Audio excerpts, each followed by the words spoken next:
নমস্কার দর্শক বন্ধু, লুইজাবলস আবার আমি নিয়ে এসেছি একটা নতুন রিলস। লুইজাবলসের পক্ষ থেকে দোয়েল চৌধুরী সবাই চিনে গেছেন, জানেন যে আমি যেই কথাগুলো বলি সেগুলো আপনারা ব্যবহার করে খুব ভালো ফিডব্যাক দেন। আমার হোয়াটসঅ্যাপ নাম্বারে, আমার ফেসবুক পেজে, আমাদের লুইজাবলসের পেজে, আমাদের হোয়াটসঅ্যাপে যে লুইজাবলসের নাম্বার রয়েছে সেখানে খুব ভালো ফিডব্যাক আসে। আচ্ছা, দেরি না করে একটা কথা বলি, এই যে শীতটা যখন চলে যাবে তারপরে আসবে গরমকাল, কিন্তু শীতের মধ্যে অনেকেই বলছে ডেড সেল বেড়ে গেছে, আর গরমকাল আসলে সেই তাপের মধ্যে আরও স্কিন কালো হয়ে যাবে। এখন থেকে পরিচালনা করা স্টার্ট, স্কিনকে আপনার ট্যান ফ্রি করতে হবে।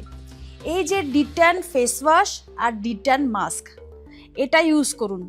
ফেস ওয়াশ তো যেরকম করেন রোজ রেগুলার করবেনই, আর সাথে ডিট্যান মাস্ক ইউজ করুন সপ্তাহে 3 দিন। ব্যবহার করুন তো, দেখুন তো ট্যানটার জমছে কিনা। ট্যান কিন্তু গায়েব করে দেবে, স্কিনও রাখবে ফ্ললেস, গ্লোয়িং, প্যাম্পার্ড। ব্যবহার করুন, ভালো থাকুন।